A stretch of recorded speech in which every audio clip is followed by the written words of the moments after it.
अस्सलाम वालेकुम everyone, this is the second part of lecture number 2। यहाँ हम प्रिसाइसली उन फैक्टर्स की बात करेंगे जो आप एप्लीकेशन डेवलप करने से पहले जिन फैक्टर्स का आपको पता होना चाहिए, जिसमें डिवाइस फ्रेगमेंटेशन आता है। स्क्रीन साइज एक बहुत इंपॉर्टेंट फैक्टर है कि आपकी स्क्रीन कितनी बड़ी है। Screen density it's talking in which will talk about pixels. User की इंटरेक्शन किस टाइप की है, यूजर टैप कर रहा है या यूजर कोई सेंसर यूज कर रहा है। कैमरा एज अ सेंसर आप अक्सर यूज कर सकते हैं। Then you have the third, the last one is very important, which is capacity, कि आपके मोबाइल की मेमोरी भी एक रिस्ट्रिक्शन होती है। इस फैक्टर को भी आपको कंसीडर करना पड़ता है जब आप किसी ऐप पे काम कर रहे हैं। राइट, तो let's talk about device fragmentation. The mobile landscape is much more fragmented with four main platforms. और प्लेटफॉर्म्स क्या हैं? एंड्रॉइड की बात करें आप, आईओएस की बात करें, विंडोज फोन की बात करें आप, और ब्लैकबेरी की बात करें, हर जगह आपके पास फ्रेगमेंट्स तो होते हैं। और these fragments are continuously evolving ना। फ्रेगमेंट्स बेसिकली कहते हैं किस चीज़ का है, कोई चीज़ आपकी डिस्क ऑर्गेनाइज है या अन यूनिफाइड है। आपकी ऐप्स हमेशा कंसिस्टेंट होती हैं, बट टाइम के साथ साथ आप देखेंगे चीज़ों को कि उसकी मल्टी डिवाइसेस आपके पास इंटरफेसेस होते हैं, आपके स्क्रीन साइजेस डिफरेंट होते हैं, और अल्टीमेटली ये सब कॉस्ट पे डिपेंड करता है। फ्रेगमेंट बेसिकली आपका एक बिल्डिंग ब्लॉक होता है किसी भी एप्लीकेशन की। अगर आप बात करें किसी भी तरह की वेरिएशन की आप बात कर रहे हो, वो एक ऐसा बिल्डिंग ब्लॉक जो कि सब एक्टिविटी होती है। जैसे कि आपने एक वीडियो प्लेयर बनाया है, तो वीडियो प्लेयर जो भी है, अगर आप उसको फ्रेगमेंट में रन करते हैं तो आप किसी भी एक्टिविटी में उसे यूज कर सकते हैं। वो फ्रैगमेंट किसी भी एक्टिविटी में यूज होता है, बजाते खुद फ्रैगमेंट एक्टिविटी के साथ एसोसिएटेड होता है, इसी वजह से उसको सब एक्टिविटी कहते हैं। इट्स लाइक कि आपने एक मॉड्यूल बना लिया, जैसे मॉड्यूलर अप्रोच होती है, एक मॉड्यूल बना लिया, फिर आप उसको जगह जगह कॉल करा के उसकी फंक्शनैलिटी को यूटिलाइज करा सकते हैं। ठीक है, जब हम प्रैक्टिकली एक एग्जाम्पल करेंगे तो ये चीज़ें और क्लियर होंगी। बट उन प्रैक्टिकल एग्जाम्पल से पहले बहुत ज़रूरी है कि आपको पहले से इसका आइडिया हो कि होता क्या है। और एक और बहुत important cheese, screen size. Screen size is something के वो आप लैपटॉप की बात करें तो बिल्कुल अलग है, और डिफरेंट लैपटॉप्स की डिफरेंट स्क्रीन साइज। जैसे मोबाइल्स की बात करें, you have tabs, you have mobile phones. तो आपको ऐसा लगता है कि आप वेब ने वेब डेवलपमेंट कर ली, बट वो वेब डेवलपमेंट इन सब साइज के साथ कंपैटिबल ही भी है या नहीं, आप किस तरह की डेवलपमेंट करें। तो उसके लिए ऑब्वियस एक फैक्टर है जो कि ये है कि आपको साइज का आइडिया होना चाहिए, क्योंकि size is something which always varies.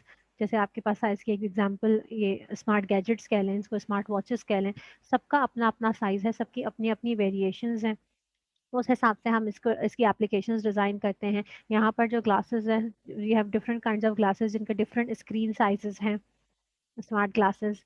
Then you can see, as you can see, देखें एप्लीकेशंस वही हैं but size is different, which is therefore it's a very important factor to be considered जब आप screen size की बात कर रहे हैं। कि it's like how to design for a device that fits in your pocket requires simplification. और आपको एक थिंकिंग की जरूरत है कि हम किस तरह से किस स्क्रीन के बाद किस स्क्रीन पे नेविगेट करेंगे।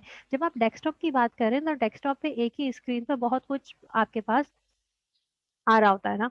तो आपको एक क्लियर पिक्चर होती है कि चलो भाई, यहाँ इस स्क्रीन पे मैं बहुत कुछ मेंशन कर सकता हूँ। कहीं मेरे पास वेब लिंक हो सकता है, कहीं मेरे पास कोई टैब खुला हुआ हो सकता है, मैं एक वक्त में दो टैब्स खोल के उनमें कुछ कंपेयर भी कर सकता हूँ। लेकिन जब आप मोबाइल स्क्रीन की बात करते हैं, so you need to be very conscious about the immediate function, ना कि मोबाइल की स्क्रीन अब इतनी बड़ी नहीं है जितनी आपके पास डेस्कटॉप की स्क्रीन होती है। ठीक है ना, तो वहाँ आपको इमीडिएट फंक्शन की बात करनी है। वहाँ you need to reduce the number of options. जैसे डेस्कटॉप में you have many number of options as I have draw here, but mobile में आपके पास लिमिटेड नंबर ऑफ ऑप्शंस होते हैं। तो ये आप एज अ डेवलपर आपको देखना है कि जो भी एप्लीकेशन आप बना रहे हैं, उसके क्या इमीडिएट टास्क होंगे या क्या इमीडिएट फैक्टर्स होंगे, आपको वहाँ फोकस करना है। और किस तरह से आप एक लिंक से दूसरे लिंक पे जा रहे हैं या एक विंडो से दूसरी विंडो पे जाएंगे। राइट, तो ये एक चैलेंज है, ये आपको कंसीडर करना है जब भी आप कोई ऐप बनाएं।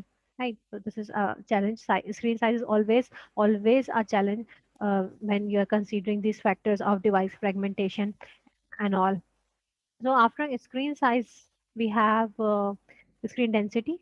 Screen density, as the name depicts, is all talk about the number of pixels. कि जब आपकी डेंसिटी कम है तो पिक्सल्स दूर दूर होंगे, जब डेंसिटी मीडियम्स है तो पिक्सल्स थोड़ा करीब हो जाएंगे, कुछ इस तरह से उसका साइज हो जाएगा। और जब डेंसिटी हाई है तो पिक्सल का साइज बहुत रिड्यूस हो जाएगा, 1 पिक्सल का size.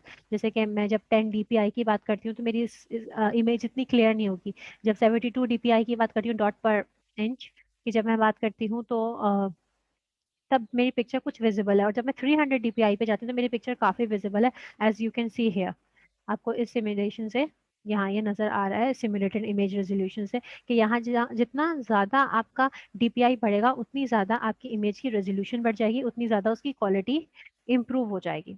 Right. So after this बिल्कुल इसी तरह आपके पास जो स्क्रीन साइजेस हैं वो भी स्क्रीन डेंसिटीज वाइज वेरी करते हैं।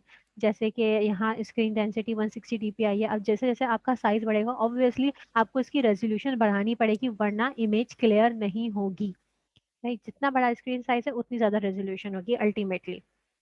ठीक है, वरना ऑब्वियसली सही नहीं है। अब एक और फैक्टर है यूजर इंटरेक्शन, कि यूजर किस तरह से आपके मोबाइल से इंटरेक्ट कर रहा है। इवन कि अगर एक सिंगल टच भी है तो वो भी एक तरह की इंटरेक्शन। और सिंगल टच की भी वैरायटी ऑफ वेरिएशन, जैसे कि वो सिंगल टैप करेगा तो क्या होगा, अगर वो डबल टैप करते तो क्या ऑपरेशन परफॉर्म करना है, लॉन्ग टैप पे क्या ऑपरेशन परफॉर्म करना है, मूव एंड फ्लिंग किस तरह के ऑपरेशन होंगे। सेंसर बेस्ड है तो मीन्स कि आपकी फिंगरप्रिंट वो एनालाइज कर रहा है, आपका फेस डिटेक्शन कर रहा है, कैमरा को ऐसा सेंसर यूज कर रहा है। ठीक है, तो ये these are many factors and one more at last but not the least, another very very important factor of this mobile app development to be considered is capacity। Computing और memory capacity क्या है, क्योंकि जब आप mobile phone के लिए बात करते हैं तो वहाँ आपकी कंप्यूटिंग पावर और कंप्यूट मेमोरी कैपेसिटी वो वैसी नहीं होती जैसी आपके सर्वर्स में है या जैसी आपके डेस्कटॉप में से है। तो डेवलपर्स को बहुत ज़्यादा ज़रूरत होती है कि जब भी कोई वो एप्लीकेशन बना रहे हैं तो they need to write algorithms and perform code optimisation, ना इतना ऑप्टिमाइज कोड लिखें जो कम से कम मेमोरी में आए और जल्द से जल्द कंपाइल हो जाए ना। उनका कोड ये नहीं है कि उनका कोड कुछ भी लिख दें, क्योंकि मेमोरी तो आपके पास भरी पड़ी है नहीं, you have very limited memory. तो दिस इज अ चैलेंज कि आपका कोड ऑप्टिमाइज हो।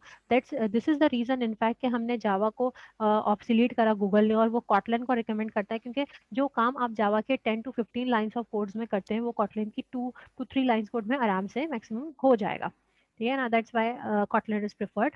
Right, so these are the very important factors that you need to be considered. I'm going to end the second part of lecture number 2. We'll focusing in the about we're discussing about the architecture of Android so that we can move towards the coding part of this course.